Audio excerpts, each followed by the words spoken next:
Hi, my name is Pablo Luna, and today I will be going over primary versus secondary sources.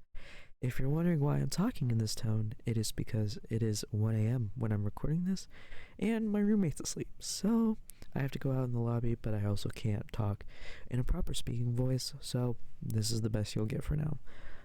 The thunder is mainly subsided right now. However, there is still a small chance that there might be thunder in the background. I don't foresee it happening, but if it happens, that is why.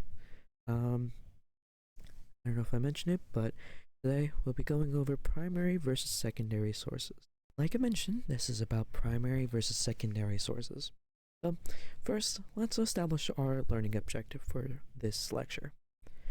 Our learning objective is that students will be able to, with context and the content of a source, determine whether or not a source is deemed a primary or a secondary source.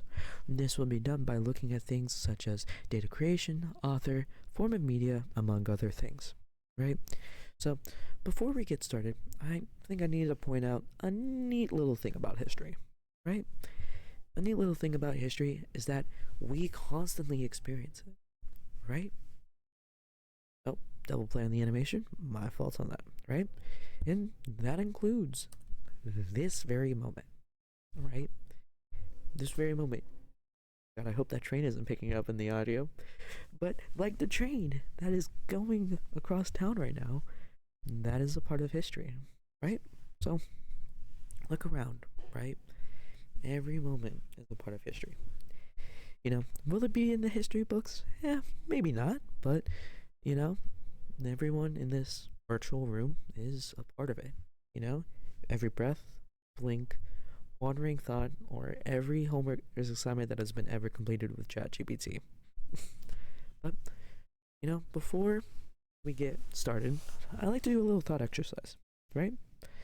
And that is, tell me your favorite memory, right? You could put this in the reply, or, you can even just, think about it. Anyways, it's all okay. Um, or if you can't think about one, just think about something, looking back that you're very fond of, or like even nostalgic on, right?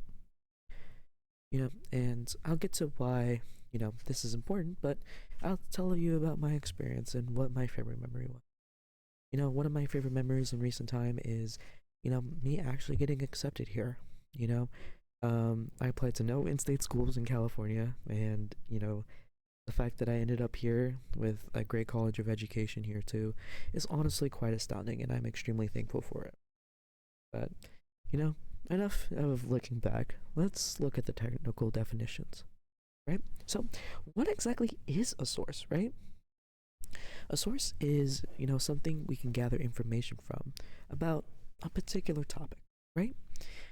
And it comes in a variety of different forms, right? It's not limited to just one form. It can be news, it can be films, it can be pictures, it can be textbooks, websites, the Joe Rogan podcast. You know, if you think that's a good source, that's up to you. But, including things like artifacts too, right? So now we establish what sources are. What is a primary? Primary sources are sources that are created at or near the time of the event. Now, relatively close or near is kind of a stretchy word, for example, because when we look back at like things that are like over millennia plus ago, like the Roman Empire, for example, we consider Thucydides a primary source for the time. However, when he writes back about like events that happened in this past before him, um, you know, it's kind of one of those things where kind of just have to take it with a grain of salt. Um, one of those things you can't be picky about. Even though it was written after and he wasn't necessarily there, we consider him a primary just because it's one of the few qualified sources that we have in terms of literary, you know? But typically, if you look at it in a very modern day example now, people who were there, right? Journals, eyewitness accounts, photography at the time of the event. All of these things end up being primary sources. So, we got now hopefully made it a little bit clearer about, what a primary source is. So, what are secondary sources? Secondary sources are sources that are created after the event using primary sources. And that's a very important part because primary sources help, paint the picture of, what it was like genuinely there. But secondary sources can help us expand upon, and help connect them in between each other and form a narrative that we've come to know, right? So examples of these include academic journals, journal articles, and textbooks. Although textbooks you can argue is technically a tertiary source, but that's not the point of this lesson. And what they do is they bring different things together, even potentially even other secondary sources, to help, create a news source that is created post event or, post topic, I guess. Right? Now, I'd like to give you guys an example, a baller example, right? Best of luck to me. Alrighty, you may be thinking, Pablo, what is the baller example? And for that question, I have an answer. You see, I will take this crumpled up piece of toilet paper. I would use a paper towel, but literally there's not like easily accessible. So I'm taking this piece of toilet paper and I'm going to try to make it in that basket. Note, in the previous recording of this, because I've had to shoot this twice because I put myself on the wrong side of the screen and that covered up text, which is a big no-no. So hopefully we go 2 for 2 because I made my first one. All right, here we go. Oh my god, we go 2 for 2. We go 2 for 2. 2 for 2. Oh my goodness. Bang! Bang! It says hopefully on the slideshow over here. But we did it. So, oh, wrong thing. Right? Now, quick question for everyone. Did I make the shot? And the answer to that should be yes, Pablo, you did make the shot. You are such a great basketball player. And to that, I say thank you. I shouldn't have quit freshman year of high school. Now, congratulations, right? You guys are primary sources, right? And now, because let me explain why. Because you guys were there at the source of the event.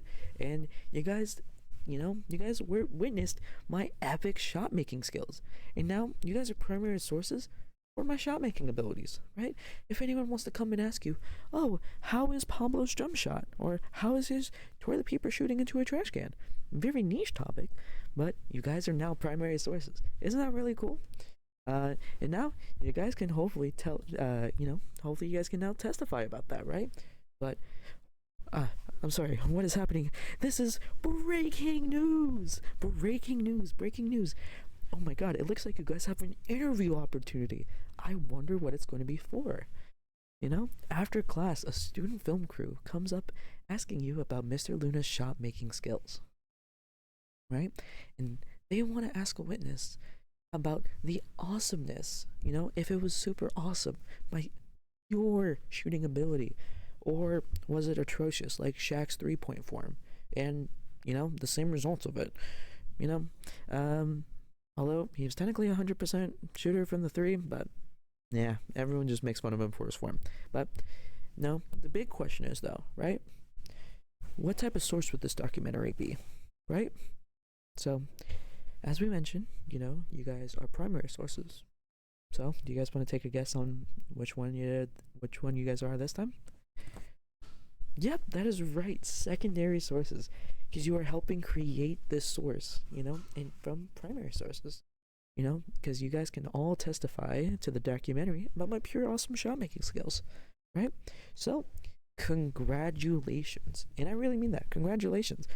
Because you identified and actually were a primary source for an event, my epic shot making skills. And now you guys have officially helped create and identify a secondary source and help participate, But now I'm going to play a little game with you guys just to kind of wrap up this and just kind of, as a little fun send off. Primary or primary? That is the question. Right? So through these, I think we have 5 pictures in total, and we're going to go through whether or not you think these are primary or secondary sources. Right? So the first one, You know, we love the History Channel here, right? Including the show America, the Story of Us, right? What type of source do you think this is? That's right, I watched Dora when I was younger. I know how to do the little pause thing and stare at the camera. But yes, if you said secondary source, you would absolutely be correct in this instance. You know, on to the next one. Okay, it's not the best quality picture in the world, but the Constitution of the United States of America, right? What type of source do you think this is? A primary or a secondary? You got this, I believe in you. Because if you said primary, you would absolutely be correct. Nice job. Because, you know, people were there and they helped sign the document. And if you refer back to it, that is a primary source because it was, you know, talking about and trying to adjust, you know, the policies at the time. So, yes, you would absolutely be correct. Now, on to the next one. We have Anne Frank, Diary of a Young Girl. And if you see a hard cut, no, you didn't. There were just some technical difficulties. Just glitched through the matrix. You know, it's a little trickier because, you know, it's a book, you know, but we did kind of tease this answer a little earlier. Because if you said primary, that is absolutely correct because this is her, you know, this is her tale, not her tale, but her recollection of, you know, her experiences going Second World War in Germany. You know, it's incredibly sad and traumatic, but it is still considered a primary source. Right? Next one. The photograph of the Twin Towers. Decisions, decisions, decisions. Which one do we think it is? Because if you said primary source, you are correct. Because this is, you know, this is an event happening. The fall of the Twin Towers was most certainly qualified as an event. And, you know, and this is a first-hand account, photographic, that's the word, photographic account. But it is still considered a primary source because this is taken at the time of the event. And it was an eyewitness account of it. Now, I believe this is the last one, but a Roman grinding wheel. No, we're not talking about this photograph itself. We're talking about the actual subject of the photograph. Right? And if you said primary source, I did the thing where you put them all in a row. I know students hate that, but it is correct if you said primary source. Because, you know, it gives us a window into the past because these were things that were actually built by the Romans that stood the test of time. And even to today, where you can clearly see the great quality photograph of this Roman grinding wheel. And that is the end of it. And yeah, that is it. You guys, you know, hopefully are a little bit closer to understanding about the difference between primary and secondary source. I want to say that I'm really proud of you guys and thank you for bearing with me through these unusual circumstances. You know, that sometimes we have to adapt, and that's more than okay. The matter is just trying to figure it out along the way. Yeah, it has been Pablo, Mr. Luna, if you will, and yeah, I will see you guys next time in class or next lesson. See ya.